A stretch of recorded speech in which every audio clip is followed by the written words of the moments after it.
কথা মানে অপ্রাসঙ্গিক কিছু কথা হলো, এবার আসল ডেপুটেশন কপিটা দেখো। এবার বাকি জিনিস গিয়ে বাকিরা বলা শুরু করুক আস্তে আস্তে। ডেপুটেশন কপিটা সবাই একটু দেখে নিই।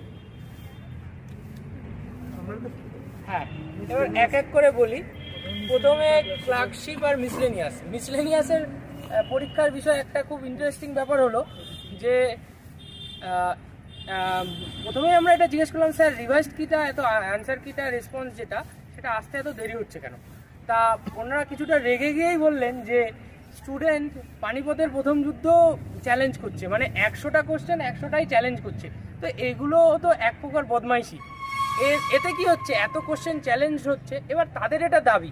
এবার আমাদের কথা আমরা বলেছি, তারা তাদের কথা বলেছেন যে এতে দেরি হচ্ছে এবং মিসলেনিয়াসের অ্যান্সার কি সলিউশন রিভাইস কি না আসলে ক্লার্কশিপের কিচ্ছু হবে না, আগে মিসলেনিয়াস তারপরে ক্লার্কশিপ।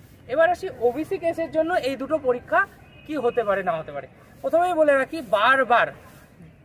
অনেকবার বলা হয়েছে স্যার, বিভিন্ন অন্য বোর্ডের পরীক্ষার রেফারেন্স দিয়ে বলা হয়েছে যে স্যার তারা তো পরীক্ষা নিচ্ছেন না তাদের আগের নোটিফিকেশানে, যেহেতু ওবিসি কেসে।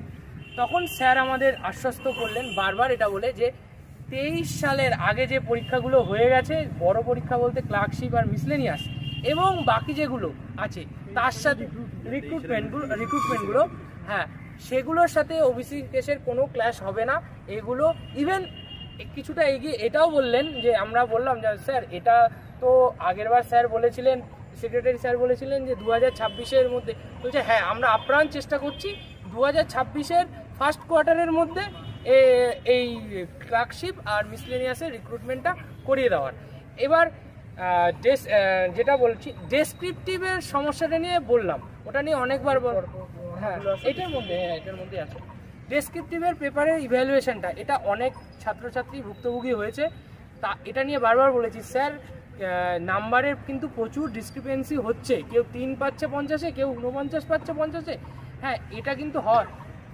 ওনারা এটা বলে আশ্বস্ত করলেন যে আমরা এবার এক্সামিনার চেঞ্জ করেছি, সেন্টারগুলোর পরিকাঠামো দেখার চেষ্টা করেছি।